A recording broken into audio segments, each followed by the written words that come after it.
আমরা সেই বিষয়গুলোর জবাব দেব। তার কোনো প্রশ্ন আছে? আপনারা এই বিষয়ে নির্বাচন কমিশনের কাছে কোনো লিখিত বক্তব্য দিয়েছেন? এখন আমরা দেখতে পাচ্ছি যে নির্বাচন কমিশন এবং বিশ্ববিদ্যালয় প্রশাসন উভয়ই এই বিষয়গুলো তারা দেখেও না দেখার ভান করছে।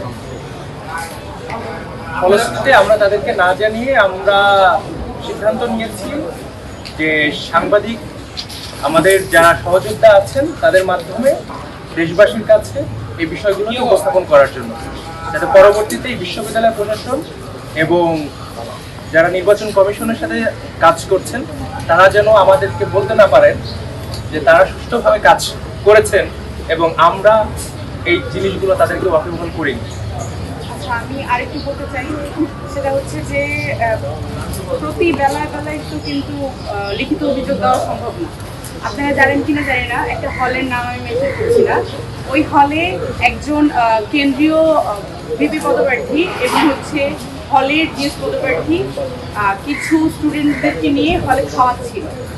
ওই টাইমে ওই হলেরই আরেকজন তার প্রতিদ্বন্দ্বী এসে সেটা সরাসরি প্রভোস্টকে ডেকে এনে দেখিয়ে দেয় এবং ধরিয়ে দেয়। তারপর পর্যন্ত প্রশাসন এখন পর্যন্ত কোনো ভূমিকা পালন করে না। ইভেন আপনারা মিডিয়ারা সেই ব্যাপারে কিছু জানেন কিনা আমি জানি না।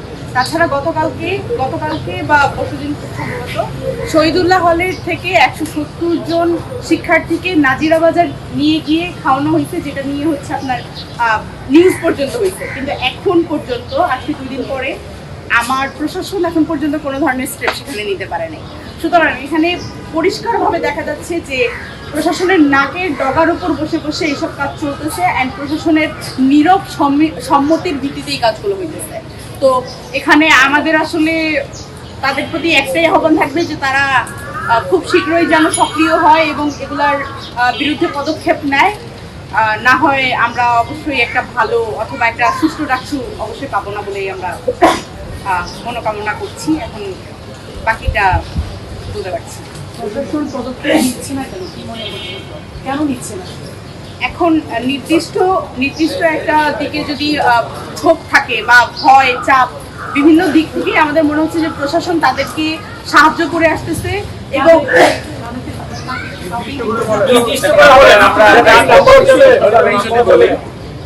বাংলাদেশের বৃহৎ রাজনৈতিক দলগুলো এখানে সুস্পষ্টভাবে ভূমিকা পালন করছে। তারা বিশ্ববিদ্যালয় প্রশাসন এবং সার্বিকভাবে নির্বাচনের পরিবেশকে প্রভাবিত করছে এবং তাদের প্রত্যক্ষ এবং পরোক্ষ সহযোগিতা ছাড়া বিশ্ববিদ্যালয়ের নির্বাচনের পরিবেশ এমন হওয়ার কথা না, এটা আমরাও জানি, আপনারাও জানেন। আমরা সেই রাজনৈতিক দলগুলোর উপর আহ্বান করব 2024 সালের গণ অভ্যুত্থান পরবর্তী বাংলাদেশে, যেখানে আমরা একটি নতুন বাংলাদেশের স্বপ্ন দেখছি, আপনারা সেই বাংলাদেশকে ভুলুণ্ঠিত করবেন না।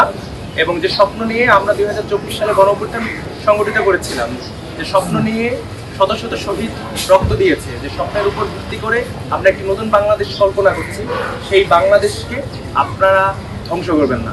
আমরা এই রাজনৈতিক দলগুলোকে আহ্বান করছি যে ডাকসু সহ যতগুলো ছাত্র সংসদ নির্বাচন অনুষ্ঠিত হতে যাচ্ছে, আপনারা প্রত্যেক জায়গায় রাজনৈতিক নিরপেক্ষতা বজায় রাখবেন এবং শিক্ষার্থীদের সিদ্ধান্ত নিতে দিন তারা তাদের ছাত্র সংসদের নেতা হিসেবে কাদের চায়।